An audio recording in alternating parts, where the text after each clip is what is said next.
नमस्कार विद्यार्थी मित्रों, मेरी इस क्लास में आपका स्वागत है। आज हम 9th क्लास सोशल साइंस इतिहास का पहला चैप्टर फ्रेंच रेवोल्यूशन या फ्रांसीसी क्रांति लेकर आए हैं। फ्रांसीसी क्रांति के इस चैप्टर में मैंने प्रयास किया है कि आपके जो भी छोटे छोटे कॉन्सेप्ट इसके अंदर दिए गए हैं उन सारे कॉन्सेप्ट को मैं आपके सामने क्लियर कर सकूं। साथ ही साथ किस कॉन्सेप्ट के ऊपर किस प्रकार के प्रश्न बन सकते हैं और 3 मार्क्स और 5 मार्क्स में उन्हें किस प्रकार से अटेम्प्ट करना चाहिए, इसको भी मैंने डिटेल में बताया है। तो मेरी आपसे एक रिक्वेस्ट है कि इस वीडियो को शुरू से आखिरी तक देखिए और मुझे यकीन है कि एक बार ये वीडियो देखने के बाद में फ्रांसीसी क्रांति का जो पहला पार्ट है वह उससे रिलेटेड मुझे नहीं लगता कि आपके दिमाग में कोई डाउट रह जाएगा। यदि आपको ये चैनल पसंद आता है, ये प्रेजेंटेशन पसंद आती है, तो इस चैनल को सब्सक्राइब कीजिए, इसको शेयर कीजिए ताकि ज्यादा से ज्यादा विद्यार्थी इसका लाभ उठा सके। तो आइए प्रारंभ करते हैं हम आज का अपना ये प्रेजेंटेशन। आइए सबसे पहले बात करते हैं उन टॉपिक्स की जो आज हम कवर करने वाले हैं इस प्रेजेंटेशन के द्वारा। ये भाग 1 है और भाग 1 में हम बात करने वाले हैं सबसे पहले क्रांति का अर्थ तथा फ्रांसीसी क्रांति के अध्ययन का महत्व। We just try to understand the meaning of revolution and the importance of French Revolution. Then 1789 की क्रांति, फ्रांस की क्रांति के प्रमुख कारण, major reasons for the French revolution. अगले में हम देखेंगे उभरता मध्यम वर्ग तथा विशेष अधिकारों के अंत की कल्पना। नेक्स्ट में हम देखेंगे प्रमुख विचारक, मेजर फिलोसोफर या आइडियोलॉजिकल पर्सन जिनके कारण फ्रेंच रेवोल्यूशन संभव हुआ। अगले में हम देखेंगे स्टेट जनरल और क्रांति की शुरुआत। नेक्स्ट में हम देखेंगे फ्रांस का संवैधानिक राजतंत्र बनना। तो the France became the constitutional monarchy. और इसके अंत में हम देखेंगे कुछ महत्वपूर्ण प्रश्न। तो चलिए प्रारंभ करते हैं हम आज का पहला सेक्शन और बात करते हैं हम क्रांति का अर्थ। देखिए, क्रांति जो शब्द है वो कई सारे अर्थ में प्रयोग किया जाता है, परंतु जहां तक हम 9th क्लास के विद्यार्थी की बात करते हैं, जब क्रांति की बात आती है तो हम प्रायः इतिहास की तरफ झुककर थोड़ा सा इसका अध्ययन करते हैं। तो दोस्तों, क्रांति का अर्थ केवल तलवार उठा के किसी सत्ता को परिवर्तन नहीं कर देना होता है, बल्कि क्रांति का अर्थ होता है किसी भी स्थिति में अचानक होने वाला परिवर्तन। So the meaning of revolution is to have a sudden change in the stage of any situation. ये आपकी राजनीतिक स्थिति हो सकती है, आपकी आर्थिक स्थिति हो सकती है, या किसी भी प्रकार की हो सकती है। आपने कुछ क्रांतियों के नाम सुने होंगे, उसमें से एक बात करते हैं हम यहाँ पर, ग्रीन रेवोल्यूशन। ये नाम आपने सुना होगा साइंस में भी और ज्योग्राफी में भी। सो हमने ग्रीन रेवोल्यूशन पढ़ा, ठीक है। इसके बाद हमने ब्लू रेवोल्यूशन भी पढ़ा, ठीक है, ये पहले पढ़ चुके हैं हम लोग। हमने और भी देखा, येलो रेवोल्यूशन देखा। क्या आप बता सकते हैं ये सारे वर्ड, ये रेवोल्यूशन क्यों इनके लिए इस्तेमाल किए गए हैं? तो ये वर्ड इसलिए इस्तेमाल किए गए कि ये जो क्षेत्र दिए, किसी ना किसी क्षेत्र में एक मेजर परिवर्तन आया। तो बात करते हैं चलिए ग्रीन रेवोल्यूशन की। कि ग्रीन रेवोल्यूशन वर्ड आपने देखा होगा एग्रीकल्चर में। हमारे देश में 60s और 70s के दशक में कृषि उत्पादन में बहुत ही ड्रास्टिक चेंज आया, बड़ा तेजी से चेंज आया, जिसने क्या किया, देश का कृषि उत्पादन बहुत तेजी से बढ़ा दिया। तो इस प्रकार का जो ये चेंजेस हुआ, इसको हम लोगों ने क्या नाम दिया, रेवोल्यूशन। सो बिल्कुल रेवोल्यूशन किसी भी प्रकार की, किसी भी स्थिति में होने वाला अचानक परिवर्तन। तो जब हम क्रांति की बात करते हैं राजनीतिक क्षेत्र में, तो राजनीतिक क्षेत्र में क्रांति क्या होगी, है ना। What is the revolution in the political field? Political field means एक पॉलिटिकल सिस्टम चल रहा है, कुछ ऐसा होता है कि जिससे वो पूरा का पूरा पॉलिटिकल सिस्टम बदल जाता है। जैसे कि हम फ्रांस की बात करते हैं, तो फ्रांस में 1789 से पहले राजतंत्र था। वहां पर लोग विद्रोह करते हैं और विद्रोह करने के बाद में वहां पर संवैधानिक राजतंत्र आ जाता है। मतलब क्या हुआ, व्यवस्था में परिवर्तन। सो ये व्यवस्था में जो अचानक होने वाला परिवर्तन है, इसी को प्रायः हम क्या कहते हैं, क्रांति कहते हैं। चलिए आगे बढ़ते हैं और हम देखते हैं फ्रांसीसी क्रांति हम क्यों पढ़ते हैं, क्या जरूरत है फ्रांस जाने की। हम भारत का इतिहास भी पढ़ सकते हैं, क्या इंपॉर्टेंस है एक 9th क्लास में फ्रांसीसी क्रांति पढ़ने का? ये भारत है, ठीक है, यहां से लेके तो आप कह सकते हैं कि ये जो फ्रांस आपको दिख रहा है नक्शे में, यहां तक जाने की क्या जरूरत थी आगे? तो इसका इंपॉर्टेंस क्या है? What is the importance of just learning French revolution? The French revolution was very important incident in world history. It's change the entire political thinking of the people. पहली बार क्या हुआ कि लोगों की राजनीतिक सोच को इसने बदल के रख दिया. आज हम जिन लोकतांत्रिक व्यवस्थाओं और सिद्धांतों की बात करते हैं, उनको पहली बार फ्रांस में फलीभूत किया गया. मतलब पहली बार फ्रांस में जो लोकतांत्रिक सिद्धांत है, लोकतांत्रिक सिद्धांत क्या है आपने देखा है 9th क्लास में भी. लोकतांत्रिक सिद्धांत मतलब ऐसा शासन जहां पर देश के मुखिया का चुनाव लोगों के द्वारा किया जाता है. तो आपको मैं बता दूं कि मध्यकाल में या प्राचीन काल में ऐसी कोई व्यवस्था पूरे विश्व में प्राय थी नहीं. यहाँ पर राजा होता था, वो वंशानुगत होता था, मतलब राजा का बेटा राजा. लेकिन इस फ्रांसीसी क्रांति ने इस विचार को बदल के रख दिया. ठीक है, इट्स चेंज दिस फिलोसॉफी और this idea that the people can also elect their representative और देयर किंग और there we can say that the head of any country. So इसलिए ये जो फ्रांसीसी क्रांति है या फ्रेंच रेवोल्यूशन का अध्ययन हमारे लिए बहुत ही ज्यादा महत्वपूर्ण हो जाता है. ये समझने के बाद अब हम बात करते हैं फ्रांसीसी क्रांति की तरफ. आइए हम देखते हैं फ्रांसीसी क्रांति. एक चित्र आपको दिया हुआ है यहाँ पर सामने, ये बास्तील के किले के पतन का दृश्य है. देखिए आगे 14 जुलाई 1789 इस दिन बड़ी संख्या में औरतें और मर्द पेरिस की सड़क पर निकल आए. महत्वपूर्ण सरकारी इमारतों पर कब्जा कर लिया. पेरिस नगर के पूर्व भाग की ओर जहां बास्तील का किला था, याद रखिए बास्तील का किला काफी इंपॉर्टेंट है, कई बार ये मैप में भी आता है. ये बास्तील के किले से लोग नफरत करते थे. उसका कारण क्या था कि ये राजा की निरंकुश शक्तियां जो थी, okay, it is a symbol of Kings absolute power. इस कारण से वह लोग बास्तील से नफरत करते थे. जब लोग हिंसक हुए तो सबसे पहला काम जो उन्होंने किया वो किया इस बास्तील के किले को कब्जा कर लिया, वहां से बंदियों को छुड़ा लिया, उस किले के अवशेषों को क्रांति के स्मृति चिन्हों के रूप में अपने साथ में रख लिया. इसके साथ ही विरोध प्रदर्शनों की एक श्रृंखला वहां पर जारी हुई जो काफी महत्वपूर्ण परिणाम लेकर आई. चलिए अब हम देखते हैं लोगों ने आखिर क्रांति की क्यों. क्रांति मतलब विद्रोह, विरोध. कोई भी व्यक्ति विरोध कब करता है? जब वह वर्तमान व्यवस्था से सेटिस्फाइड नहीं होता. A people revolt when he is not satisfied with the existing system, and the same thing happened in the France. France के लोग भी वहां की व्यवस्थाओं से असंतुष्ट थे, वो चाहते थे कि परिवर्तन हो. तो आइए चलिए और आगे बढ़ के देखते हैं हम फ्रांसीसी क्रांति के प्रमुख कारण.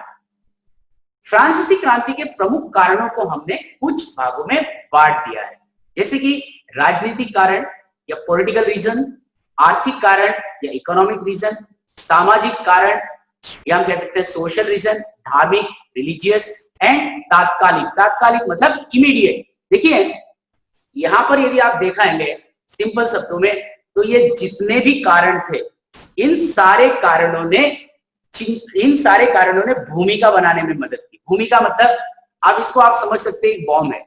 ये सारे के सारे कारण, इन सारे कारणों ने बारूद के रूप में काम किया और एक बम का निर्माण किया. और तात्कालिक कारण काम करते हैं चिंगारी का, है ना. जब हम किसी भी पटाखे को जलाते हैं तो एक चिंगारी काफी होती है. तो इन चारों कारणों ने ऑलरेडी भूमिका बना के रखी हुई थी फ्रांस में क्रांति की.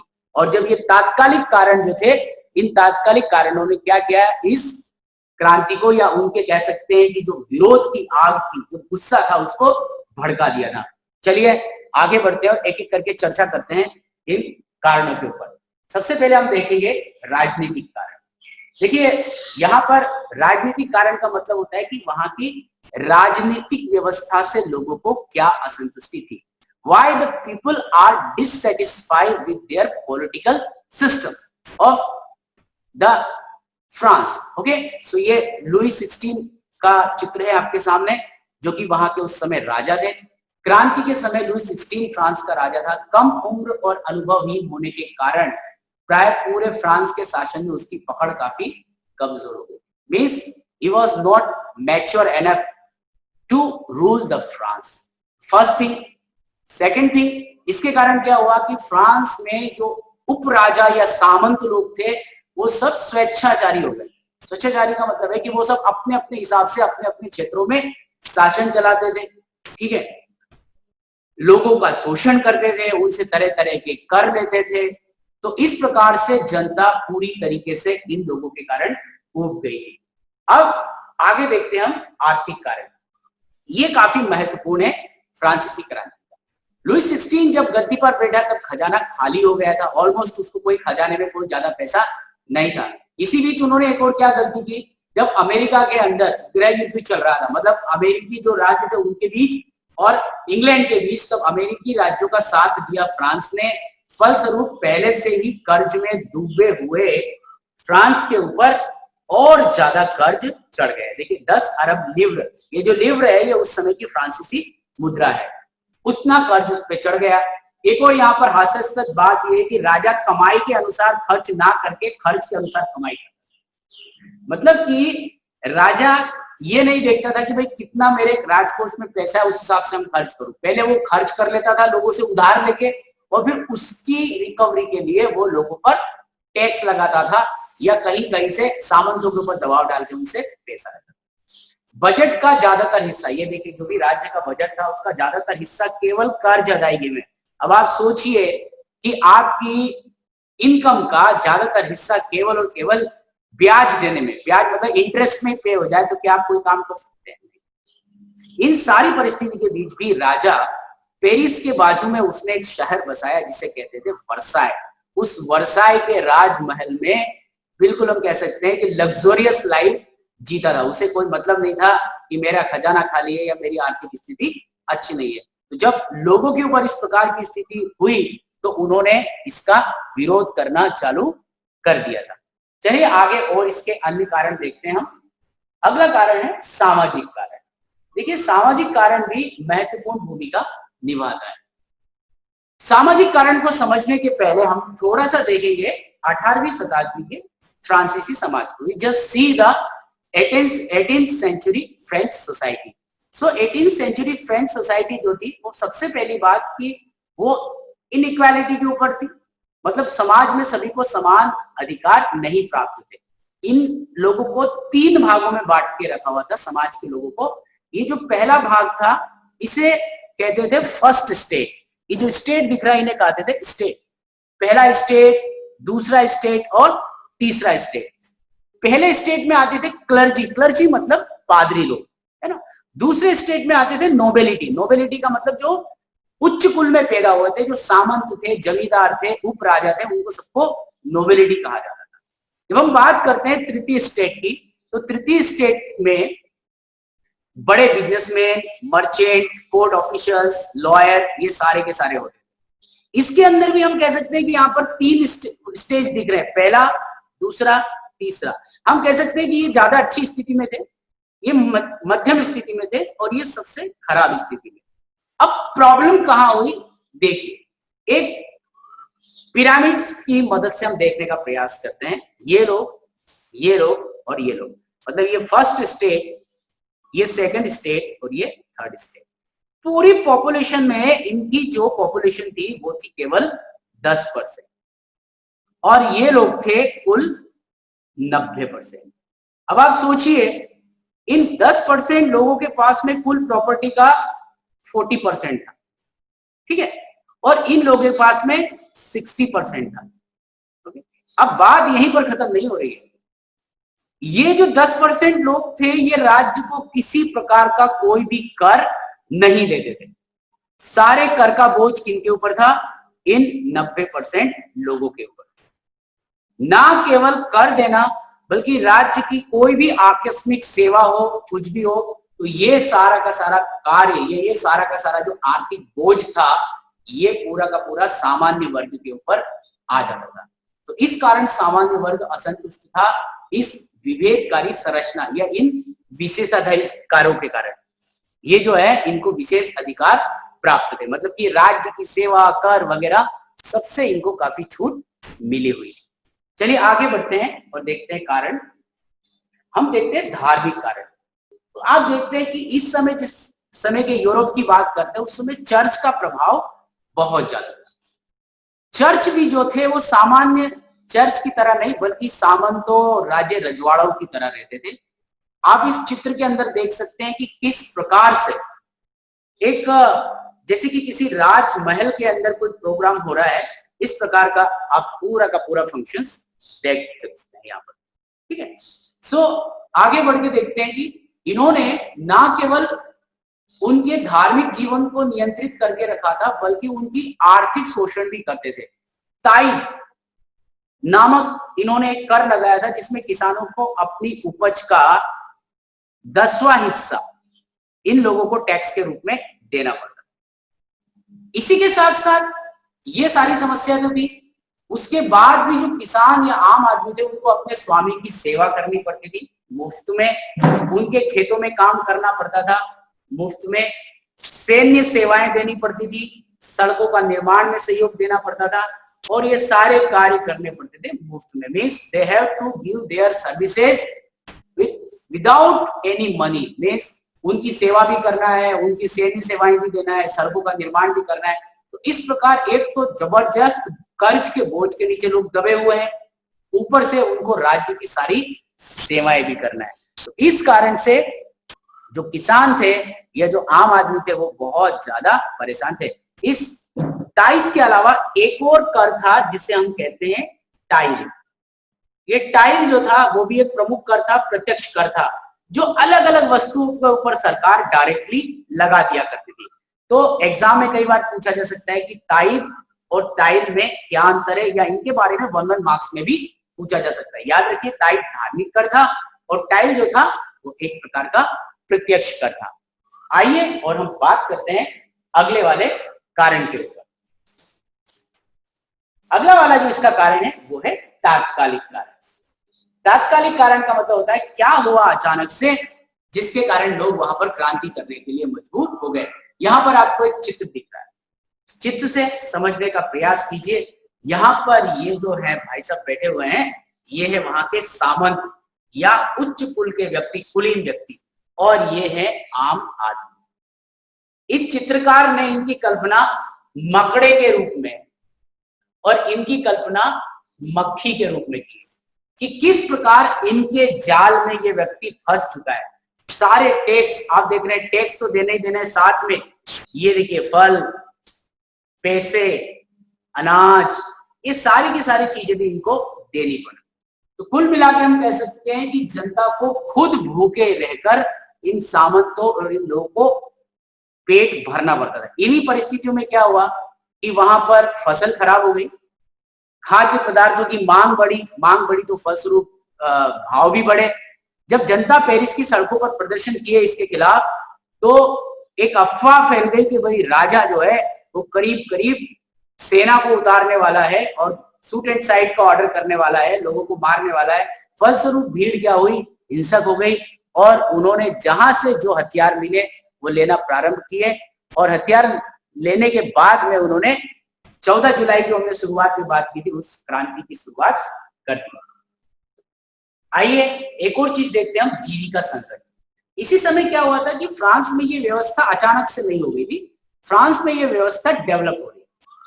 ओके, सो इसमें क्या हुआ कि क्रांति के पूर्व पिछले 50 सालों में करीब फ्रांस की आबादी में 50 लाख लोग जुड़ गए।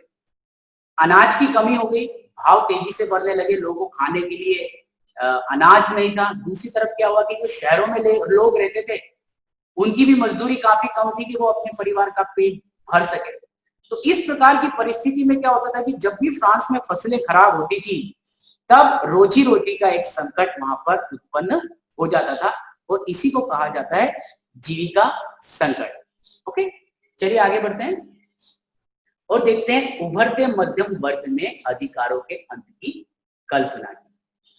अब ये मध्यम वर्ग में लोग कौन आते थे, थोड़ा सा इसके ऊपर एक नजर डालिए और इन्होंने ही क्यों इन अधिकारों के अंत की कल्पना की वो हम देखते हैं।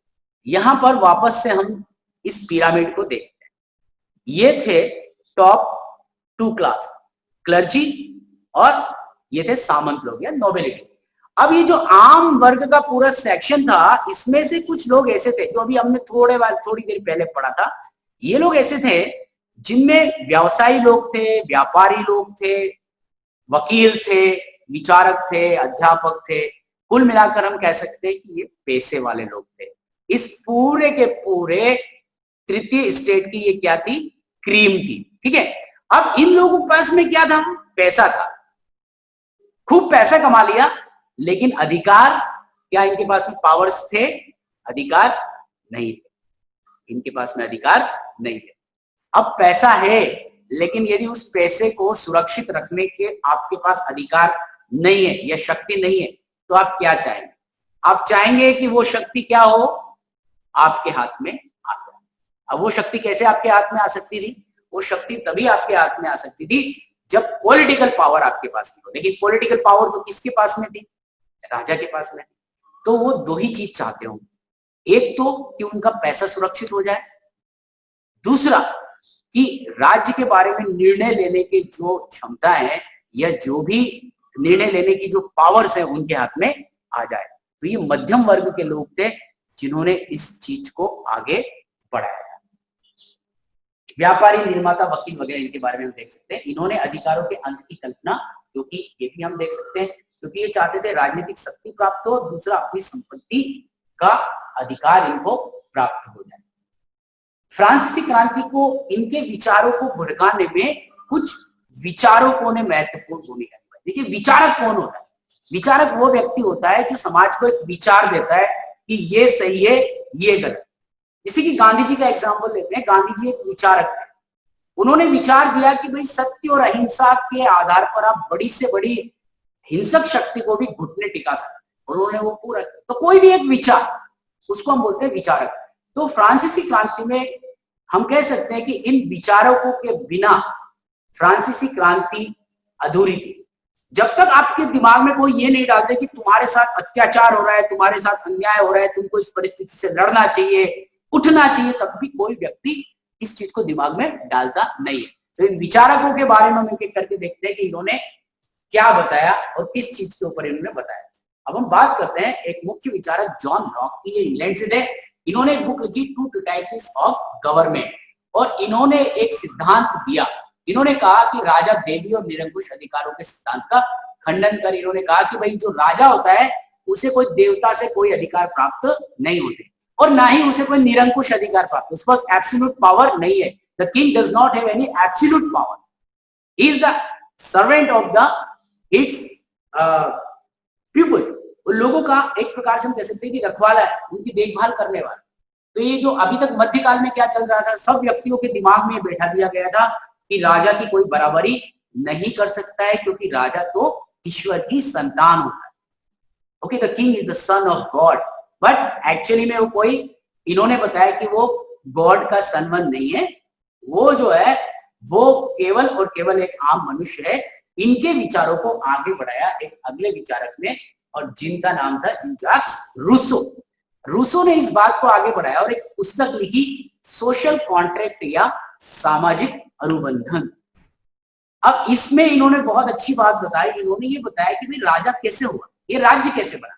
उन्होंने कहा कि प्राचीन काल में जब सब लोग साथ में रहते थे और जब समाज बढ़े तो समाज में इसकी रक्षा कौन करेगा, कौन काम क्या करेगा, ये सब चीजें डिसाइड करने के लिए सभी लोगों ने मिलकर क्या किया, एक समझौता किया और एक व्यक्ति को अपना मुखिया बना।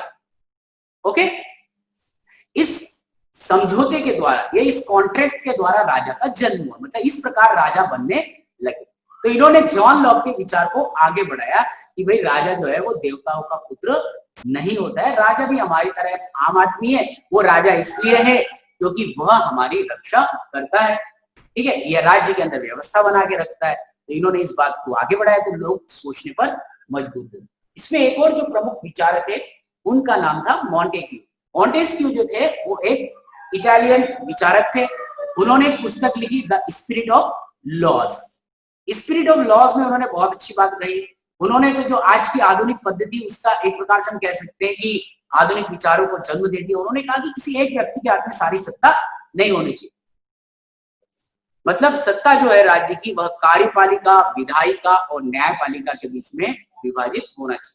हमारे देश में जो इस प्रकार वर्तमान में जो है सत्ता का विभाजन है ना, संसद के बीच में, न्यायपालिका के बीच में, कार्यपालिका के बीच में, इन विचारों का जन्म जो है वो मॉन्टेग्यू के द्वारा ही हुआ था।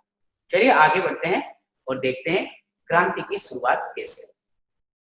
क्रांति की जो शुरुआत थी उसमें एक फ्रांस में एक व्यवस्था थी कि राजा जो है एक स्टेट जनरल करके वहां प्रतिनिधियों की एक सभा थी कि स्टेट जनरल की मंजूरी के बिना कोई कर नहीं लगा सकता।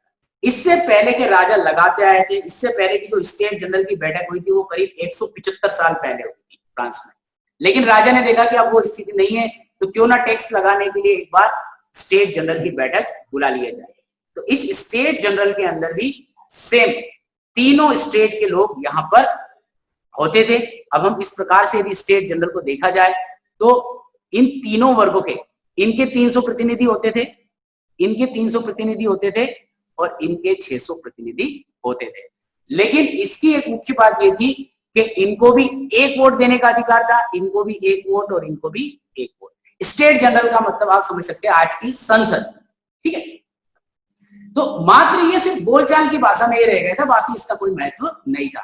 अब क्या था, लोगों के मन में रूसो, लॉक, मॉन्टेग्यू के विचार बोल रहे थे और ये जो ज्यादातर ये लोग जो थे इन विचारों को मानने वाले थे। ये थे तृतीय स्टेट, लेकिन इस तृतीय स्टेट के प्रतिनिधियों में आम लोग नहीं थे, ये थे मध्यम वर्ग के लोग।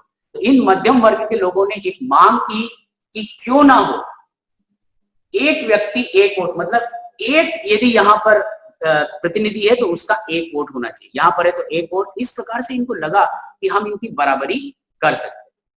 तो इस प्रकार की इन्होंने मांग की, लेकिन राजा ने क्या किया, इनकी मांग को अस्वीकार कर दिया और बलपूर्वक इनको स्टेट जनरल के सभागार से बाहर निकाल दिया गया और स्टेट जनरल की जो बैठक थी उसको क्या कर दिया, इन्होंने सस्पेंड कर दिया, ठीक है। लेकिन ये लोग नहीं माने तो क्या किया, आइए देखते हैं। इन्होंने क्या किया, एक नजदीक में ही एक इंडोर कोर्ट था, जैसे टेनिस कोर्ट था, उस टेनिस कोर्ट में ये लोग इकट्ठे हुए और ये इकट्ठे होने के बाद में इन्होंने एक दूसरे से प्रॉमिस किया, वादा किया। This oath of tennis court is very famous or very prominent incident in the French Revolution. So please listen carefully about this tennis court, the oath of tennis court. Okay, oath का मतलब होता है शपथ लेना। ये लोग सारे इकट्ठे हुए और इन्होंने शपथ ली। इन्होंने कहा कि हम ही नेशनल असेंबली है, मतलब ये प्रथम वर्ग और द्वितीय वर्ग अब नहीं है।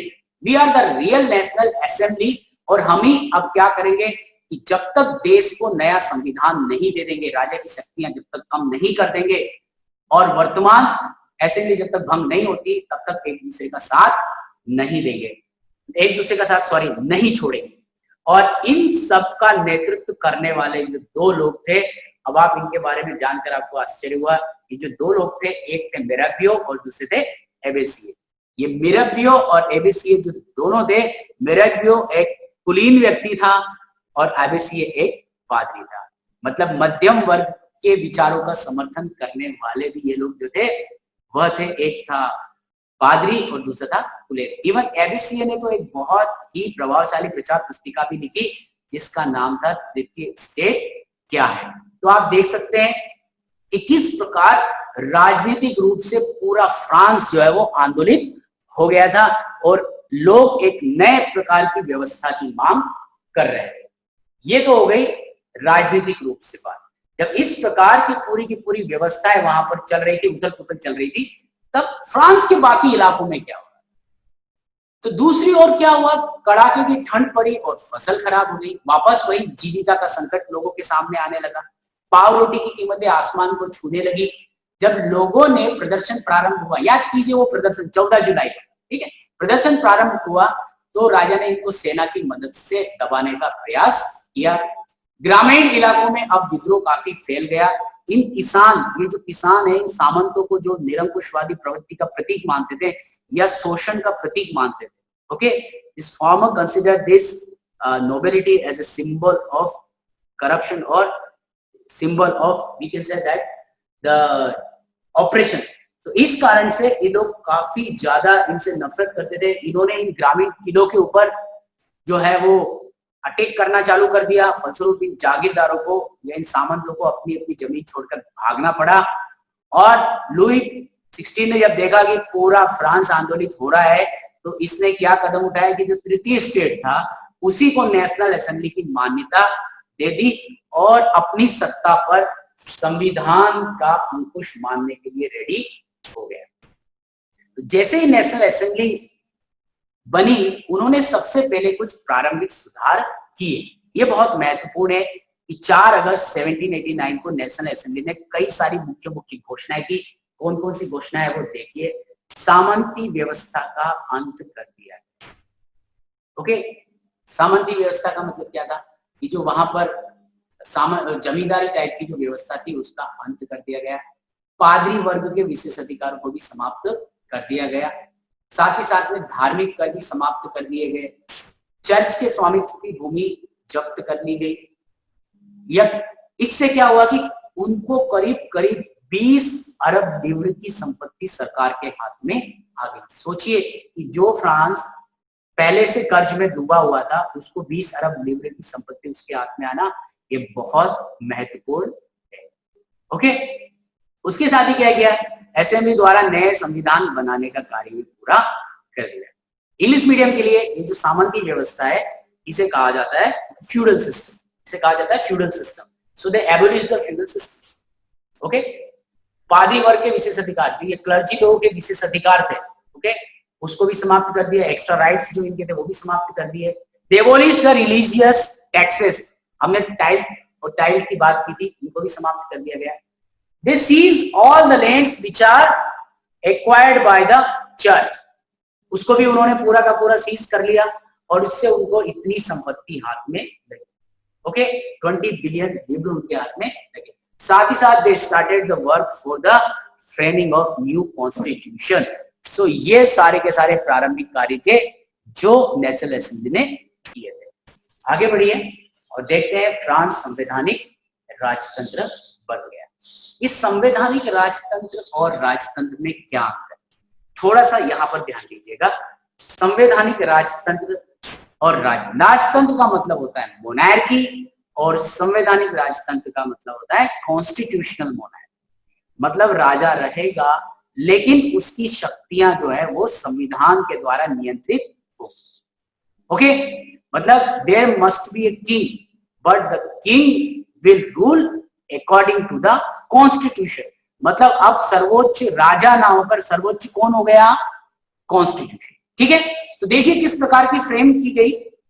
इसकी मुख्य मुख्य विशेषताएं क्या थी। सबसे पहले इन्होंने क्या किया कि सिटीजन्स को 2 भागों में बांटा। कौन कौन से, एक्टिव सिटीजन या सक्रिय नागरिक और निष्क्रिय नागरिक। ये ध्यान दीजिएगा इसके ऊपर, ये बहुत महत्वपूर्ण। ठीक है, एक्टिव सिटीजन में क्या लगा, देखिए क्योंकि ज्यादातर संविधान बनाने वाले लोग कौन थे, याद कीजिए, वापस से देखिए ये संविधान बनाने वाले लोग कौन थे, ये लोग कौन थे, मध्यम वर्ग। ठीक है, सो मध्यम वर्ग डेफिनेटली ऐसे ही कानून बनाएगा जिससे उनको ज्यादा फायदा है। क्रांति की इन्होंने और लाभ ले लिया इन्होंने। ठीक है, तो इन्होंने क्या किया, एक्टिव सिटीजन में किनको रखा या वोट डालने का अधिकार किनको दिया, वोट डालने का अधिकार उन लोगों को दिया जो 25 वर्ष से अधिक उम्र के पुरुष थे। पुरुष, याद रखिए, they are men, they are not women। Okay, तो पुरुष थे और जो टैक्स देते थे, राज्य को जो टैक्स देते थे, मतलब कि वो पैसे वाले लोग थे। और बाकी सारे लोग मतलब सारी महिलाएं, सारे बच्चे और जो लोग टैक्स नहीं देते थे उन लोगों को किस में डाल दिया उन्होंने, निष्क्रिय नागरिक या पैसिव सिटीजन। देखिए ये जो एक्टिव सिटीजन थे ये क्या करते थे,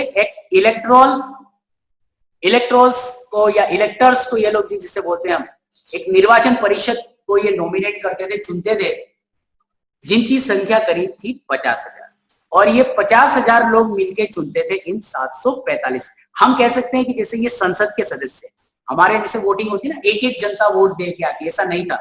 वहां पर क्या था, इन एक्टिव सिटीजन ने इन 50,000 लोगों को चुना और फिर ये 50,000 लोग 745 लोगों को चुनते।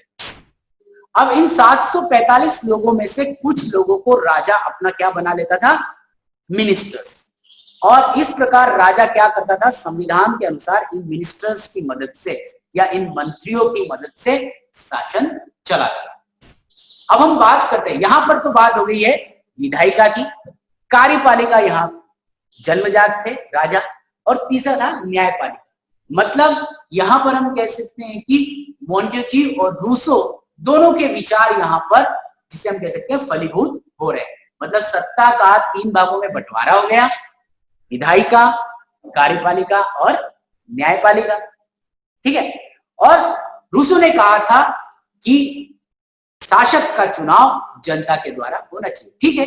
यहाँ किंग का चुनाव नहीं हो रहा है, लेकिन ये जो शासन चलाने वाले लोगों का चुनाव जरूर कुछ हद तक ये एक्टिव सिटीजन यहाँ पर कर रहे हैं। सबसे बड़ी बात तो ये थी कि पहले राजा जजों की नियुक्ति करता था, लेकिन अब न्यायपालिका की नियुक्ति का अधिकार किसे दिया गया, जनता को।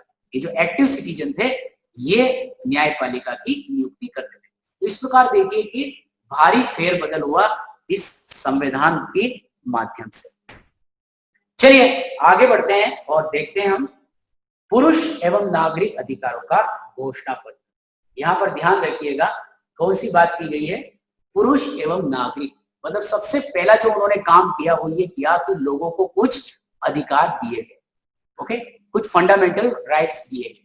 संविधान पुरुष एवं नागरिक अधिकार घोषणा पत्र के साथ शुरू हुआ। जीवन के अधिकार, अभिव्यक्ति की स्वतंत्रता। अब ये देखिए कौन कौन सा अधिकार, ठीक है। पहला अधिकार कौन सा था, जीवन का अधिकार। जीवन का अधिकार means right to life, okay, और राइट टू लिव। दूसरा था अभिव्यक्ति, राइट टू एक्सप्रेशन, ये अधिकार दिया गया। उसके साथ ही साथ कानूनी बराबरी का अधिकार दिया गया, मीन्स राइट टू इक्वालिटी। उसके इसको नैसर्गिक और आहरणीय बना दिया गया। नैसर्गिक का मतलब होता है नेचुरल, मतलब कि क्योंकि आप इंसान हैं इसलिए आपको ये जन्म से ही प्राप्त हो गए। मतलब as you are a human being you got this rights by birth, okay. तो इन सारे के सारे अधिकारों की चर्चा की गई। जैसे कि हमारे संविधान की शुरुआत किससे होती है, यस, हमारे संविधान की शुरुआत होती है प्रस्तावना से, ठीक है। इसी प्रकार यह हम इसको बोलते हैं इंग्लिश में प्रियम्बल से। इसी प्रकार जो फ्रांस का वो संविधान था इसकी जो शुरुआत थी वह हुई थी पुरुष एवं नागरिक अधिकार के घोषणा पत्र से। सबसे बड़ी प्रॉब्लम इसके साथ ये थी कि इसमें वर्ड जो यूज किया गया था वो था पुरुष, मतलब महिलाओं को अभी भी समान नागरिक उन्होंने माना नहीं था। चलिए आगे बढ़ते हैं और देखते हैं हम प्रमुख प्रश्नों के बारे में कि इस सेक्शन से क्या क्या प्रमुख प्रश्न हो सकते हैं, आ सकते हैं। तो यहाँ पर हम फटाफट इसकी चर्चा करते हैं। फ्रांसीसी क्रांति के प्रमुख कारण कौन से थे। अभी देखिए ये जो क्वेश्चंस हैं इसको कैसे डील करना है, क्योंकि आप 9th क्लास में, आपको मैं बता रहा हूँ ये क्वेश्चंस जो हैं वो दोनों तरीके से आ सकते हैं। ये 3 मार्क्स में भी आ सकता है, ओके, और ये 5 मार्क्स में भी आ सकता है। तो जब आप 3 मार्क्स की बात करेंगे तो आप क्या करेंगे कि 70, थोड़ा सा एक भूमिका लिए, 1789 में हुई फ्रांसीसी क्रांति के प्रमुख कारण ये थे। फिर आप नीचे लिख दीजिए एक एक करके, सामाजिक कारण, आर्थिक कारण, धार्मिक कारण वगैरह वगैरह लिख सकते हैं, ठीक है। लेकिन यदि ये 5 मार्क्स में यदि ये क्वेश्चन पूछा जाता है तो आप बिल्कुल आपको भूमिका बनानी पड़ेगी। 1789 में फ्रांसीसी क्रांति जो थी वो फ्रांसीसी लोगों के असंतोष का परिणाम था और निम्न कारणों से लोग असंतुष्ट थे। फिर आप एक एक करके कैटेगराइज कीजिए और एक में कम से कम, जब आर्थिक लिखे तो 2 कारण लिखिए, जब आप राजनीतिक लिखे तो उसमें 2 इंसर्ट कीजिए, इस प्रकार से कीजिए। अगला वाला है बिल्कुल वही 18वीं शताब्दी के फ्रांसीसी समाज के स्वरूप पर एक लेख लिखिए। तो आपको बकायदा स्वरूप बताना पड़ेगा कि किस प्रकार फ्रांसीसी समाज जो था वो असमानता पर आधारित था, okay. The French society was based on inequality, और you have to also mention all 3 state, जो 3 स्टेट बनाई थी, प्रथम स्टेट, द्वितीय स्टेट, तृतीय स्टेट, और साइड में कोने में एक इस प्रकार का आप क्या बना सकते हैं, एक पिरामिड बना सकते हैं, और आप बढ़िया अच्छी तरीके से इसको बता सकते हैं। और यदि ये 5 नंबर में आता है तो फिर आपको बताना पड़ेगा अच्छी तरीके से। देखिए ये 10% थे, ठीक है, ये 90% थे, पूरे समाज की प्रॉपर्टी का इनके पास 40% था, इनके पास में 60% था। तो इस प्रकार से पूरा आपको डिटेल में इसका डिस्क्रिप्शन लिखना पड़ेगा। अब हम बात करते हैं उन विचारों का उल्लेख कीजिए जिनका प्रभाव फ्रांसीसी क्रांति पर पड़ा। ये वाला जो प्रश्न है ये 3 नंबर में जनरली आता है, 5 में भी आता है और कई बार 1 नंबर में आ जाता है। 1 नंबर में भी कैसे आ जाता है, रूसो की बुक का नाम पूछ सकते हैं या बुक का नाम लेके पूछ सकते हैं कि भाई सोशल कॉन्ट्रैक्ट के लेखक का नाम क्या है। तो इस प्रकार के प्रश्न भी आ सकते हैं, तो इसको आप डिटेल में देख लीजिएगा। नेशनल असेंबली द्वारा किए गए प्रमुख प्रारंभिक सुधार की चर्चा कीजिए। तो आपने देखा कि नेशनल असेंबली ने किस प्रकार के प्रारंभिक सुधार किए थे। ये 5 मार्क्स का क्वेश्चन भी है, 3 मार्क्स का क्वेश्चन, ठीक है। तो जब 5 नंबर का आए तो डेफिनेटली आपको क्या करना है, एक शुरुआत में इंट्रोडक्शन देना है कि भाई किस किस प्रकार से नेशनल असेंबली का गठन हुआ, जो प्रारंभिक सुधार किए गए थे वो 1, 2, 3, 4, 5 इस प्रकार से करके फिर नीचे लास्ट में एक कंक्लूजन लिखना होता है कि देखिए ये जो सुधार थे ये क्रांतिकारी थे और इन्होंने फ्रांस को एक नए युग में लाकर खड़ा कर दिया था। These all are the revolutionary changes which moved France into a new era. तो इस प्रकार कर सकते हैं। Then 1791 के फ्रांसीसी संविधान के प्रमुख प्रावधानों का उल्लेख कीजिए। तो बिल्कुल ये भी 3 मार्क्स और 5 मार्क्स दोनों में आ सकता है। जब 3 मार्क्स का है तो स्ट्रेट जो भी अधिकार जो दिए गए उन अधिकारों के बारे में चर्चा करना है। साथ ही साथ बता दीजिए कि किस प्रकार वहां पर उसको फ्रांस को एक प्रकार से संवैधानिक राजतंत्र बना दिया गया, जनता को 2 भागों में विभाजित किया गया, सक्रिय नागरिक और निष्क्रिय नागरिक, वोट देने की सुविधा दी गई वगैरह वगैरह। तो जनरली इस प्रकार का जो प्रश्न है वो 5 मार्क्स में ज्यादा आता है। 3 मार्क्स का आए तो आप इसको शॉर्ट कर सकते हैं। तो ये कुछ संभावित प्रश्न थे इस पर्टिकुलर प्रेजेंटेशन के ऊपर। सो मुझे यकीन है कि आपको ये प्रेजेंटेशन पसंद आया होगा और सारी की सारी चीजें मैंने ट्राई किया है कि जो इस प्रकार से आपके टेक्स्ट बुक में इसको प्रोड्यूस किया गया है उसी प्रकार से उसी सीक्वेंस से मैं आपको लूं ताकि आप कंटेंट को समझ सकें। तो थैंक यू वेरी मच। और बाकी का मैं इसके पार्ट 2 में आपके लिए लेके आने वाला हूं, तो ध्यान से पार्ट 2 भी देखते रहिए। Thank you very much.